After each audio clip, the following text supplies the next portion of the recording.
Hey folks, ssjpacman here, bringing you another cryptocurrency video. Today I'm going to be talking about the AMD R7 2700X and its mining profitability while using Awesome Miner.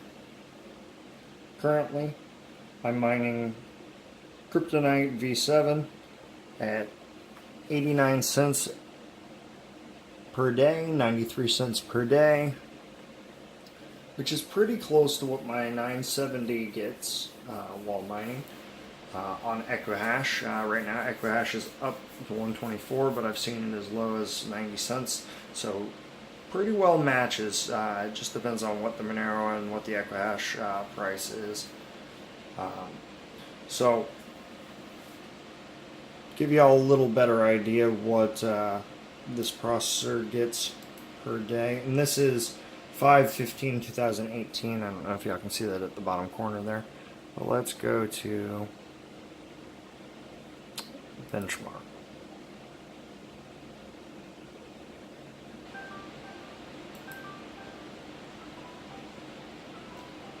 Tools, benchmarks. So here you can see my configured hash rate for my CPU.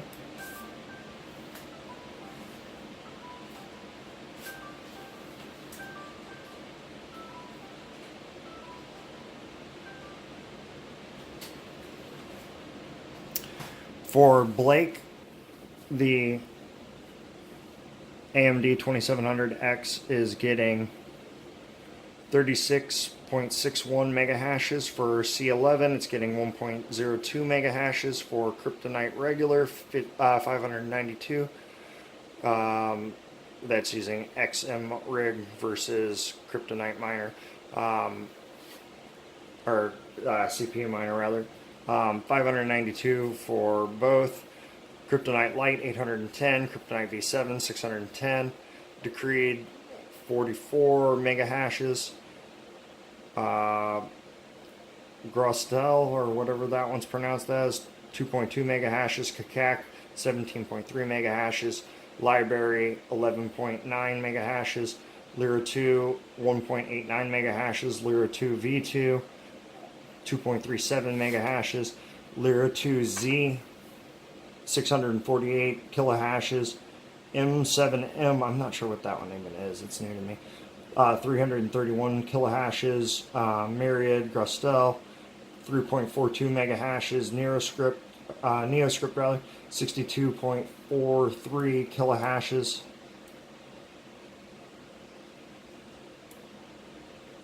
NIST 5 2.56 mega hashes, Pi 959 kilohashes, Quark 1.52 mega hashes, Qubit 1.86 mega hashes, Script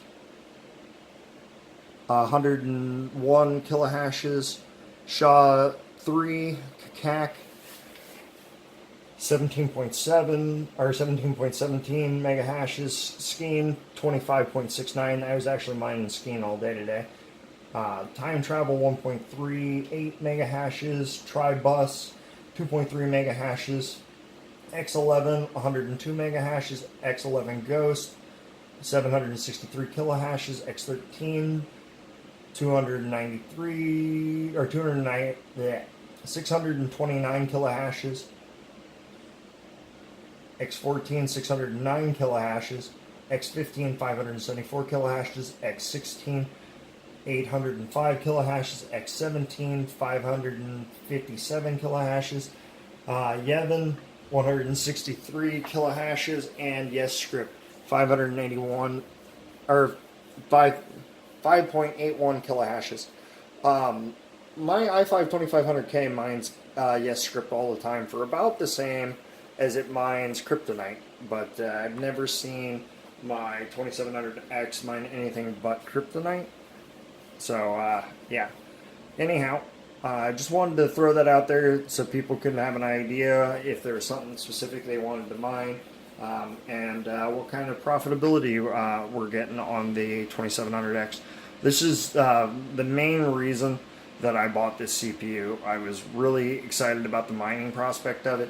It mines almost as well as my 970, or about as well as a 1060 3GB. So I'm pretty pleased with that result. And it games like way better than my 2500K. So I got almost 100 or almost 50 more frames per second on PUBG compared to my 2500K, and all I did was switch my processor. So I'm pretty pleased by that. Anyhow, if you like the video, like it, subscribe for more. I'll have a lot more crypto videos out soon. Thanks for watching.